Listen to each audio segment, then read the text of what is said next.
ground para sa bakterya. Suno sa pagtuon, maayong idea nga tinluan ang sponge kada tapos gamit, apang ginasuggest sa mga researchers nga regular nga islan ang kitchen sponge. Ang kitchen ang lugar sa aton balay kung sa diin nagasugod ang mga new bacteria, bangod sa human traffic kag food preparation. Bangod ang sponge ang masami nga warm, mabasa, kag may trace ang old food. Ini ang ideal nga breeding grounds para sa bakterya. Suno sa pagtuon, maayong idea nga tinluan ang sponge kada tapos gamit, apang ginasuggest sa mga researchers nga regular nga islan ang kitchen sponge. Isa ka bala sa may hinuptanan nga ido, mangin responsable nga dog owner. Bilang nagapanag-iyas ang ido, siguraduhon nga ang mga ini ang regular nga nabakunahan batok sa rabies. Ipaidalom ini sa mandatory registration. Siguraduhon nga hindi ini manginlayaw o kon magsigilagaw o kon libot sa mga kalye o kon sa anuman nga mga public places. Imo man responsibilidad nga mapag-groom ang mga ini, matagaan sa bastante nga pagkaon kag shelter. Responsibilidad mo bilang pet owner nga gastuhan ang anuman nga gastuhon medikal sa tion nga makakagat ang imo ido. Rabies is preventable. Mangin responsable nga dog o kon pet owner.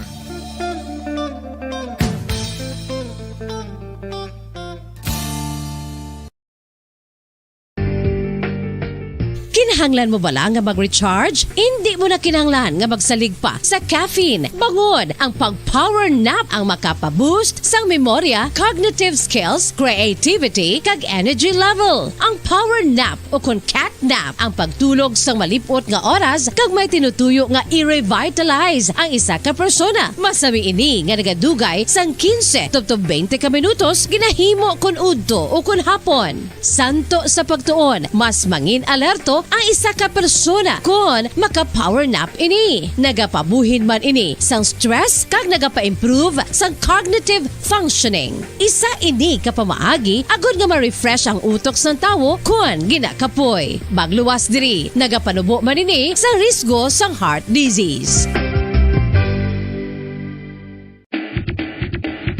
Mga kabombo, subong nga holiday season, madamo gid ang pagkaon apang ano bala ang dapat himuon kung may matabo sang suspected foodborne illnesses. Kung may matabo nga suspected foodborne illnesses, dapat i-preserve ang mga ebidensya. Kung may bahin sang suspected food nga nabilin, taguon ini. Putson sang maayo kag ibutang sa freezer. Magpabulong sa gilayon. Kung ang sintomas nagapadayon o kung nagalala, gilayon nga magkadto sa doktor agud magpakonsulta. Hindi man magkalipat nga i-report ang insidente sa local health department. Ginhangkat man sang mga problema dala sang pandemya kag iban pa. Kita padayon nga magatindog, magabato sa anuman nga unos. Sa Pilipinas, ukon sa dinman nga bahin sang kalibutan. Sa ulugon nga puno sang kalipay kag paglaom, ang subong nga Paskwa. Kaupod ang Bombo Radio Philippines. Merry Christmas, mga kabombo!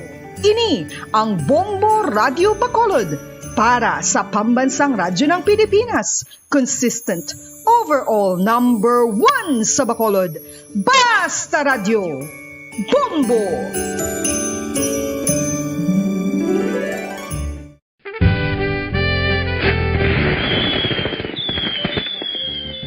Paano ang mangin safe batok sa mga palupok? Delikado ang paggamit sang palupok. Tanan nga klase sang palupok ang ginadumilian sa mga bata.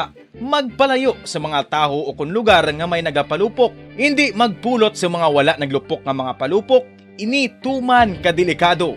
Magpabulong gilayon kung ikaw ang nalukpan. Mga pahanumdum nagikan sa Bombo Radio Philippines. Basta Radio Bombo! 1, 2, Panalo Part 1B sa Bombo Radio at Star FM. Ito ang isa sa mga nanalo ng daily prizes.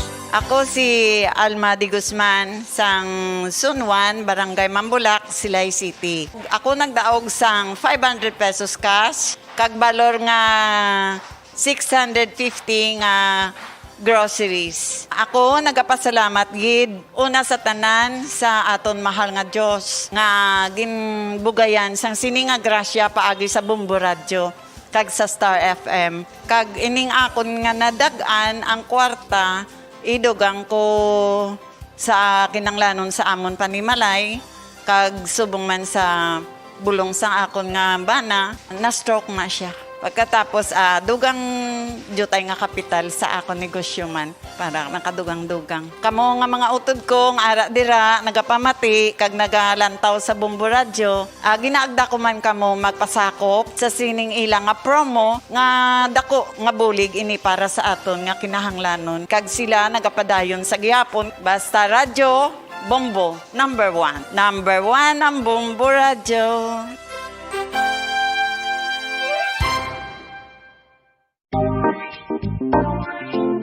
Mga kabombo, nakahibalo-bala ka mo nga halos maghampak na sa 3 million ang natapikan sang COVID-19 sa Pilipinas. Mataas sa gihapon ang active cases sa bugos nga pungsod, kag halos 50 mil na ang mga nagtaliwan bangod sa sini nga virus. Hindi magkumpiyansa, depensa. Star Nation and Bombo, we all would like to greet you.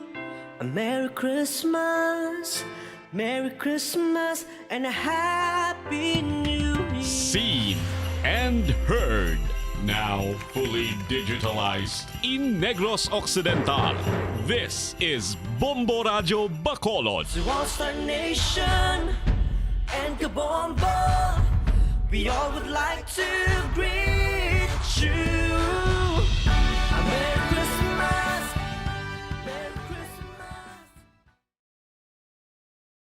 Bombo Radio Bacolod.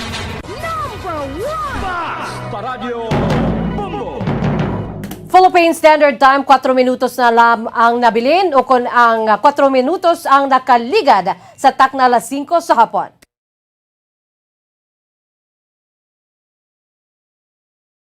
Bombo Radio Bacolod.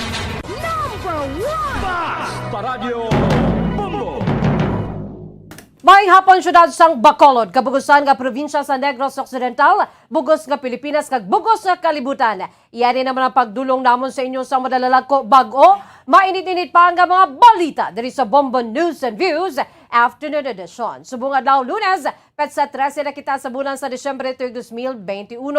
Sa aton sining Christmas countdown, mayara na naman kita sa 13 dias nga nabilin o kung 12 dias nga nabilin kag magakilit-anay na kita sa adlaw sang Pasko. Kagkaroon mga kabombo, una kita sa aton si mga headlines. Miss Universe India Harnaz Sandhu, ginkoronahan bilang Miss Universe 2021, kaina sa ngaga. Philippine Beatriz Luigi Gomez natapos ang journey sa pagsulod sa top 5 sang finals night sang Miss Universe 2021. Samtang New People's Army naka-record sa dugang 166 ka mga kaso, may kantanan sa human rights violation, kadungan sa pagsaulog sa International Humanitarian Law Day. Provincial Veterinary Office magapatigayan sang pag-award sa mga stakeholders sa Talisay City buwas sa aga.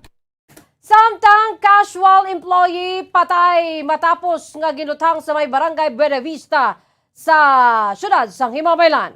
Lalaki nga ginlutang sa Purok Lampirong Barangay 2 kagabi, yara pa sa gihapon sa ospital, kapulisan ginahulat nga makabugtaw ang biktima agud makahatag sang statement. Amoy ato mga kabombo aton si mga headlines. Kagkaroon, lito nga kita sa mga detalye na sa ato nagapunguna nga mga balita upod sa inyo sining nga mga tagbalita. Bombo, Zaldy, Forro, the second. Kag Bombo Jazz, Dejesus, Madrigal. Sa ato nagapaunang balita, ginkoronahan bilang Miss Universe 2021 kaina sang aga, si Miss Universe India Harnaz Sandhu sa coronation nga ginpadagan sa Eilat, Israel. Naibulaan nga 80 ang kabagusan na pungsod nga may ginpadala nga kandidata. Si Sandhu ay sa ka-public administrator kag naga-advocate man sang sustainability kag paglimit sang carbon footprint kung wala nagatrabaho sa mga mapuslanong nga butang. Ang 21 anyos nga Miss Universe ang nagatrabaho man bilang model and actress. Ini ang nakatapos sang information technology kag nagakuha karon sang master's degree. Sa top 5 question and answer, gipamangkot ini sang many people think climate change is a hoax. What would you do to convince them otherwise? To see how nature is going through a lot of problems, and it's all due to our irresponsible behavior. And I totally feel that this is the time to take actions and talk less, because each action could either kill or save nature. Prevent and protect is better than repent and repair, and this is what I'm trying to convince you guys today. Thank you.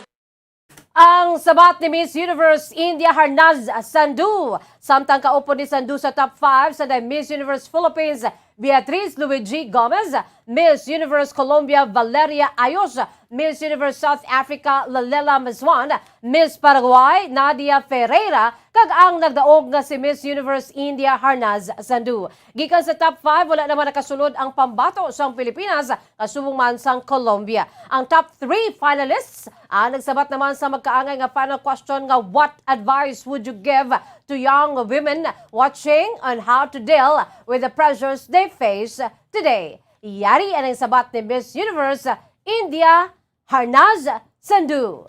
Well, I think the biggest pressure the youth of today is facing is to believe in themselves. To know that you are unique and that what makes you beautiful. Stop comparing yourselves with others and let's talk about more important things that's happening worldwide. I think this is what you need to understand. Come out, speak for yourself because you are the leader of your life. You are the voice of your own. I believed in myself and that's why I'm standing here today. Thank you. Ang naging sabat ni Miss Universe India Harnaz Sandu. Natapos ni Beatriz Luigi Gomez ang iyang Miss Universe journey sa pagsulod sa top 5 sa finals night ng pageant sa Eilat, Israel kay nasang aga. Ang 26 anyos nga Cebuana beauty queen ang nalakip sa top 5 apang ang kandidata ang wala na nakasulod sa top 3 sang kompetisyon. Ang nakasulod lang sa top 3 ang musanday Miss Universe South Africa Lalela Miswan, Miss Paraguay Nadia Ferreira, kag si Miss Universe India Harnaz Sandu nga amo ang ginkoronahan bilang Miss Universe 2021 bulos kay Andrea Meza sang Mexico. Antes ang paghalin sa stage na pawaw man ni Gomez ang mga audience sa iya nga maroon nga one piece nga swimsuit segment kag ang intricate gold-studded dress para sa evening gown competition, kasubong man ang iya nga performance sa question and answer portion. Ang kandidata ang ginpamangkot ni Miss Universe 2016 Iris Mittenair sang given the ever-changing COVID situation, what is your opinion of mandating a universal vaccine passport? Yari ang naging sabat ni Miss Universe Philippines Beatriz Luigi Gomez. I believe that public health is everyone's responsibility. And to mandate vaccine inoculation is necessary. And if mandating vaccine passport would help us in regulating and the rollouts of vaccine and mitigate the situation of the pandemic today, then I would agree on mandating the necessary passport of vaccination. Thank you. Ang nangin sabat ni Miss Universe Philippines Beatriz Luigi Gomez sa pageant ginpahayagman sang kandidata nga siya ang ginpadako sang single mother kakabahin sang Philippine Navy Reserve Force. Ipahayag ni Gomez nga ang role model sini sa women empowerment amo ang iya nga iloy. Sunod dirigin pakita siya sang iya iloy nga sarang malampuwasan ng mga pagpanghangkat sa kabuhi kag ini ang malampuwasan basta determinado lang kag responsable sa mga ginabuhat. Dugang pa sang kandidata nga nakigbahin ini sa Navy agod nga makabulig sa vulnerable nga komunidad sa iya nga hometown nga Cebu City. Si Beatriz ang inkoronahan bilang Miss Universe Philippines sang Setyembre 2021 kung sa diin siya ang nakahimo sang history bilang pinakauna nga openly bisexual Filipina candidate nga nakadaog sang titulo. Si Catriona Graynan ang nagapabilin nga pinakaulihing nga Filipina nga nakaangkon sang Miss Universe title kag ginianggin koronahan sang 2018.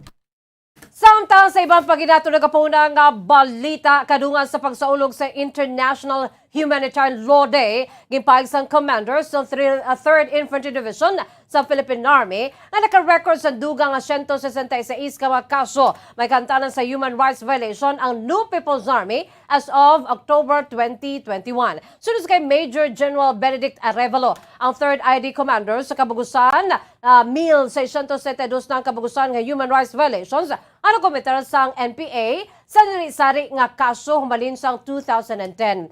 16 ang kaso may kantanan sa recruitment and use of minor. Santo sa ginapaligayan nga recruitment sang makawala nga grupo sa makabataan agud gamiton bilang child combatants. Napulo naman ang ipasaka ang kaso angon sa destruction of civilian and or destruction of civilian-owned property, 113 ka paggamit sang anti-personal mine, ukon ang paggamit sang landmine, 20 ka kaso sa willful killings, 7 ka iban pa nga mga kaso. Ang mga kaso napasa na sa Commission on Human Rights ug CHR, Department of Justice kasubong man sa United Nations. Ang nasabit na is 1,672 human rights violations. Since 2010, ay nasabit na yan sa Commission on Human Rights. For this year, meron pang additional na 166 hanggang October lang to. Lahat ito ay submit na sa CHR, sa DOJ, at saka napadala na rin sa UN. Ang kawain sa pagpag ni 3rd ID Commander Major General Benedict Arevalo. Magapatigayon sang pag-award ang Provincial Veterinary Office sa ilang mga stakeholders alas 9 sang aga buwas sa syudad sang Talisay. Suno kay Negros Occidental Provincial Veterinarian Dr. Renante Decena, tuigan sila nga nagahatag sang awards nga Provincial Veterinary Achievers as Standing Partners on Public Information Advocacy. Agod niya kilalahon ang mga stakeholders nga nagbulig sa kampanya kag mga programa sa Provincial Veterinary Office. Kalakip na sa mga achievements sa mga iniamong pagpabilin sang probinsya nga African Swine Fever Free o kon ASF Free sa sulod sang halos duha na katuig. Nahibaluan nga madamo man sa mga problema o kon programa may kamtanan sa prevention sa mga balatian o kon mitigation sa mga kasapatan. Nangin madinalagon man ang mga programa sa Provincial Veterinary Office nga pagpasagod sa mga kasapatan kaya isang manok, baboy, baka o kon karabaw agud nga masiguro ang supply sang meat products sa probinsya. Kalakip sa mga pasidunggan ang mga para-veterinary personnel, LGU, media, kalakip ng Bombo Radio Bacolod, field personnel, mga naga-monitor sang projects, naga-implementar sang multiplier farms, technicians, racers, mga organized groups, kag iban pa. Payag ni Desana nga bisan may COVID-19 pandemic, wala ini nakaupang sa pagmadinalagon sa mga programa sa Provincial Veterinary Office. Actually, every year kung wala lang pandemic, nag-year-end assessment ang opisina tungkol sa mga implementers naton sa LGU, mga para-vets. Sa buwas, meron kitang assessment. Ang mga partner ta sa media, sa mga academ, kinahatagan naton dungog na may awarding. Ang kaban sa pagpahayag ni Negros Occidental Provincial Veterinarian Dr. Renante Decena, sa ulihi nga semana sang Desyembre, ginalauman naman nga mabuksan na ang Avance Negrense District Animal Health Center, kasubong man ng Provincial Animal Learning Farm and Hospital nga igahamtang sa Panaad Park and Stadium, samtang sumugod subong nga adlaw pagabuksan naman sa publiko ang Provincial Capitol Lagun. Mahimo na makasulod diri ang bisan ano nga edad. Alas 6 subong nga gabi magapatigay naman sang lights on ang provincial government para sa Christmas season nga gindungan sa ika-62 nga kaadlawan ni Negros Occidental Provincial Governor Eugenio Jose Bonglacson. Samtang gipasalig naman sa Bacolod Schools Division Superintendent gamay nagakaigo nga classroom kag manunudlo sa DepEd Bacolod bisan pa nga ginduganan sa kapin isa ka gatos ang mga present kagamiton sa 2022 elections. Nebuluhan nga gikan sa anay 361 ka mga precinct centers sa 2019 elections, sa 2020 elections sa 450 ka mga presinto naman ang pagabuksan. Sunod sa kay Gladys Amelin Salas, malipayon man ang mga manunudlo nga magserbe sa maabot nga eleksyon. Paig sini nga required ang mga magaserbe nga manunudlo nga sila ang fully vaccinated sa COVID-19 vaccine. Sunod sa kay Salas, yara na sa 73% ang nabakunahan nga mga manunudlo sa syudad sang Bacolod. Sa piyakabahin gamay lamang nga porsyento sa mga classrooms ang magamit sa masobra 400 nga mga presinto nga pagabuksan. Ang numero naman sa precinct ang ginpadamuan bangod 10 na lamang ang panugutan nga magpila sa isa ka presinto pang-abot sang binotohay. Magaigo man ang mga manunudlo bangod nga o kung makaigo man ang mga manunudlo, bangod 3 lamang ang ginabutang sa kada presinto. Sunod diri kung sino ang nagserbe sa nakaligan na eleksyon, amo man gyapon ang magaserbe sa 2022 elections. Adugang pa ni Sales nga hinali na lang nga kulang ang mga manunudlo bangod may nagritero, bangod naman ini nga books o kung mahimo naman ini nga buslan sa iban nga mga manunudlo o kung iban nga profession kon panugutan sa Commission on Elections sa COMELEC. Amidado naman si Sales nga dako nga kalipay sa mga manunudlo kung matuod ang pagdugang sang honorarium nga mabaton sang magaserbe sa eleksyon labi na gid nga hindi man malahugan ang kakapoy, nga ginahatag sa mga ini sa pagserbisyo. Inalauman man sa Schools Division Superintendent nga butangan sa standby nga ambulance sa kada polling places agud nga magamit sa tion sang emerhensya. We have enough classrooms man niya kay damo sa classroom. Ang 400 plus na ganito sila na kami luwa na ikalabot 50% sa aton na total classroom. Happy na yung teachers na nag-serve sila. Anytime ready ang teachers mag-serve. Ang ano lang to sa COMELEC, dapat fully vaccinated. Tagtatlo, malala kada precinct ang serve mo. Ang iban actually nga profession, pwede man na mag-serve. Basta i-allow lang sila sa COMELEC. Ang kabay sa pagpag ni Bacolod Schools Division Superintendent Gladys Amilaine Salas.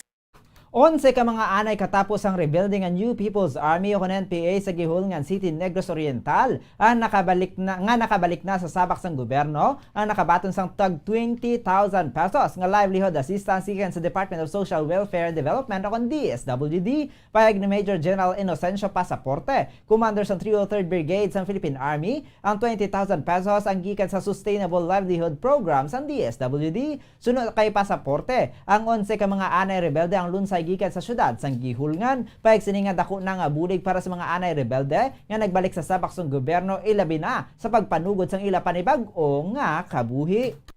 Sa iba pa nato nagapuna nga balita, patay ay isa ka 54 anyos nga lalaki matapos ginluthang sa Barangay Buenavista sa syudad sa Himamalan diri sa Negros Occidental. Sa interview sang Bombo Radio kay Police Captain Romulo Hepilango, ang Deputy Chief of Police sang Himamalan City Police Station, ginkilala ang suspetsado kay Elmi Pacheco, 54 anyos, isa ka casual employee sa local government unit sa Himamalan, ka-residente sa Sitio Cantupa sa nasabit man nga barangay. Ginkilala naman ang suspetsado kay Ruel Ladera alias Jack, residente man sa nasabit nga syudad. Samtang sunod sa kay Hepilango, nagapanilhig ang biktima sa ilaog saran sa ini ang gilutang sa makaduwa ka beses gamit ang kalibre 45 nga pistola. Nakaago naman ini sa igo sa ulo ang gintunaan sa iya sini kamatayon. Sunod sa kay Deputy Chief of Police o kung sa nasabit nga hepe sang kapulisan, ginalantaw nga may duha pagid ka mga kaupdanan ang suspetsado apang sila dera lamang ang nakilalaan sa asawa sang biktima. Sa karon ginahibalo pa sang kapulisan ang motibo sang krimen apang isa sa mga gilalantaw nga anggulo amo ang aligasyon nga ini ang miyembro sa makalawa o kun makawala nga grupo. Nagapadayon man ang hot pursuit operation sa mga kapulisan sa mga suspetsado nga nagapabilin nga at large.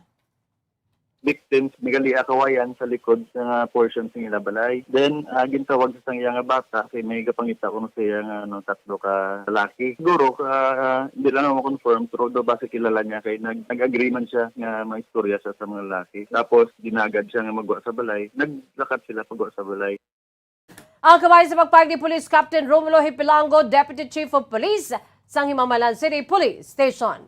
Yara gihapon sa ospital kay ginahulat pa nga magbugtaw ang isa ka 30 anyos nga lalaki nga ginlutang sa Purok Lampirong, Barangay 2, Bacolod City pasado alas 7 kagabi. Sa interview sa Bombo Radio kay Police Captain Paul Vincent Pendon, hepe sang Bacolod Police Station 2, ginkilala ang biktima kay Jason Olvidado alias Langgok, 30 anyos sa residente sa nasambit nga barangay. Santo sa panaysayo sang iya live-in partner nga si Marel Jade Bayoneta. Kaupod sini nga nga nagapanglaba ang biktima sang ginpalapitan sang wala pa makilala nga suspetsado kag gintiro. Ang suspetsado ang nagasuksok sang yellow nga raincoat kay nagasuksok sang helmet. Ang biktima ang may igo sa nawala nga bahin sang iya nga ulo kag naglambot ang bahin sang iya nga mata. Gili naman niya gindala sa Corazon Locsin Regional Memorial Hospital sa Olvivado kag ginhahulat pa nga magbugtaw. Suno kay Pendon ang biktima ang masobra sa duha ka tuig nga napreso sa paglapas sa Republic Act 9165 kag nakagwa bangod sa plea bargaining agreement.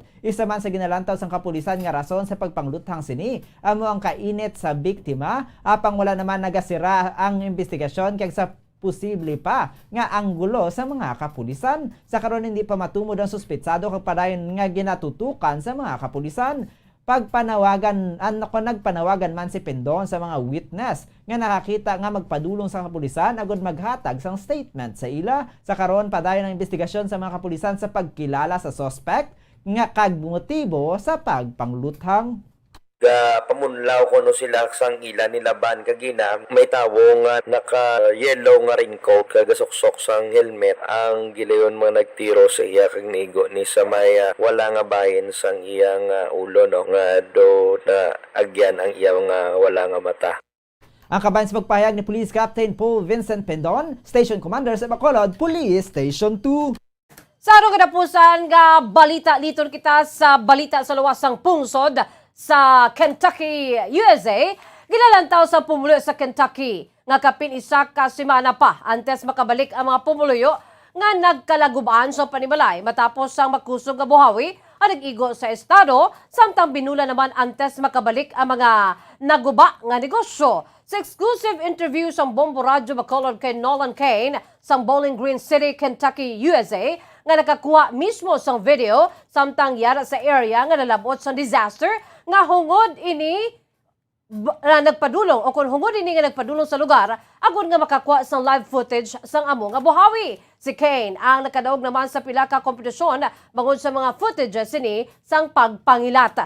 Pahayag sini nga sang iya mabaton ang tornado warning bangod nakaset na sa cellphone sini nga mag-alarm sa tiun nga may mga disaster warnings. Giliyon ini nga naghimos agud nga magpadulong sa lugar sa tinutuyo nga makakuha sang footage sang funnel. Tubtob sa wala na ini sang makitaan pa bangod sa tuman kabaskog sa ulan kag nagalinupad nga pagkabutang nga ginsundan pa sang paglinupok sa mga transformers sang kuryente sa palibot. Sang may nagtupa nga dako nga debris sa tupad sini dito lamang kag nakarealisar si Kane. Nayara na siya sa sulod mismo sang buhawi. Gimpensa naman sini nga mahimo yara na sa katalagman ang iya nga kabuhi o kon mahimo man nga makuha na niya ang makabig best piece sa iya sini nga profesyon. Ang buhawi ang nag-igo sa Kentucky ang pinakalawig na nga pagtuhaw sa buhawi sa maragtas sang estado. Asunod naman sa natabo hinali naman nga nagdulom ang apartment complex. Nga ginamtangan sini sang madula na ang kuryente sa bilog nga lugar. Nawatian man niya ang pagsinggitan sa pila ka mga persona na binagid nga ang mga yara sa parking area. Pahayag ni Kane nga ang nagluntad nga buhawi ay katatlo na sini nga eksperyensya bangod. Nakakuha naman ini sang footages sang buhawi sa tuig 2015 kag tuig 2019. Apang sa karon ang buhawi makabig nga pinakamalapit nga may ukon pinaka makahalalit nga may kabaskugon nga 155 miles per hour. Apisar nga makulbaan si Kane ang nakabatsyag pa sang thrilling rush. Samtang nga naga-video, apang aminado ini nga madamo ang tuman ang panik bangod nga karon lang ang mga ini nasunod sa kaangay sitwasyon kag wala na kay bulos sang himuon. Ang footages sini nga ginpost sa social media, madasig naman nga nakaganar sang views na nagdangat na sa milyon. Ginalantaw sini nga 20 to 25% sa mga negosyo ang hindi na makabalik kasunod sa disaster nga natabo. Nagalawom naman ini nga makabaton sa relief assistance and relief funds ang mga residente ka mga negosyo nga nalitan sang buhawi. At that point, there was a massive dropout right over where I was in my apartment complex. So by that time, I figured I'm either screwed or I'm probably going to get one of the best pieces of footage of my life. And as it went across, I also saw where the transformer fuse is blowing. Power at my complex and all across town just went completely black. Got 3 or 4 people standing in our parking lot. And all I heard were screams, which thankfully they found shelter right afterward.